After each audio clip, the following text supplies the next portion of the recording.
मनपसंद का खाना भी नहीं मिल सकता। ये कहते कहते तारा झूठ मूठ के रोने लगती है, जिस पर सुषमा भड़क कर कहती है, कान खोल कर सुन मेरी काली बहू, मेरी तारा बहू को अंडा कड़ी खाने का मन है तो तू बनाएगी, समझी? सुषमा जबरदस्ती दोनों पर अपनी जिद थोप देती है। अंडा कड़ी बनाते हुए अर्पिता मेघा को बहुत उल्टियां होती हैं और दोनों की तबीयत बिगड़ जाती है, मगर सुषमा को उसे रत्ती भर भी फर्क नहीं पड़ता। समय बीतता है। अब सुषमा की सभी बहुओं को 7 से 8 महीने हो जाते हैं। तभी एक दिन सुषमा के शरीर पर बहुत सारे दाने निकल आते हैं। डॉक्टर की जांच के बाद ये पता चलता है, देखिए, आपके सास के शरीर में एलर्जी हो गई है और आप पांचों ही प्रेग्नेंट हैं, इसलिए इनसे दूर रहिए और इनकी देखरेख के लिए एक नर्स रख लीजिए। ठीक है डॉक्टर साहब, शुक्रिया। नहीं बाबूजी, 5-5 बहुओं के रहते नर्स के सहारे हम सासू माँ को नहीं छोड़ेंगे।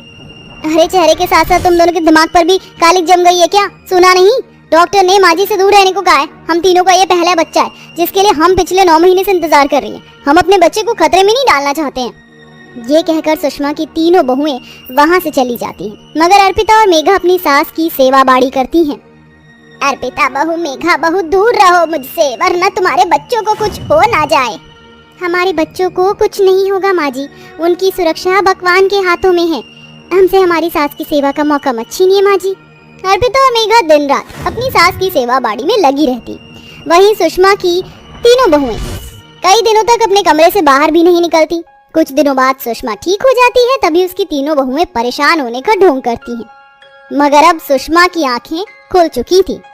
भगवान का शुक्र है सासू माँ जो आप ठीक हो गई। हाँ सासू माँ, हम तीनों तो बस आपके ठीक होने की ही प्रार्थना कर रही थी। बंद करो तुम तीनों ये नाटक। अर्पिता बहू, मेघा बहू, तुम दोनों मुझे माफ कर दो। मैं हमेशा रंग रूप के चलते तुम्हारे साथ फर्क करती रही, मगर तुमने अपनी और अपने बच्चे की जिंदगी जोखिम में डालकर भी मेरी सेवा की। कहो तुम्हें मुझसे क्या चाहिए? अर्पिता और मेघा भराई आंखों से सुषमा से कहती हैं, माँ जी, बस जब हमारा बच्चा इस दुनिया में आए तो आप अपना प्यार भरा हाथ उनके सर पर रखकर उन्हें अपने आशीर्वाद देना, हमें और कुछ नहीं चाहिए। अर्पिता की ये बात उसकी गोरी देवरानियों की आंखों को नम कर देती है और अब सुषमा बिना किसी फर्क के बड़े ही धूमधाम से अपनी पांचों बहुओं के आने वाले पहले बच्चे की गोद भराई करती है। तो तू फिर हार गया। अब तो तेरे पास दांव पर लगाने के लिए कुछ भी नहीं है। मेरा घर है ना, मैं उसे दांव पर लगाता हूँ। अभिनव अपने घर को दांव पर लगा देता है, लेकिन अभिनव की किस्मत इस बार भी उसका साथ नहीं देती और अभिनव अपना घर दांव में हार जाता है। अब मैं क्या करूं? मेरा परिवार तो बेघर हो जाएगा। हमारे पास इस घर के अलावा और कुछ नहीं है। अब हम लोग कहाँ जाएंगे?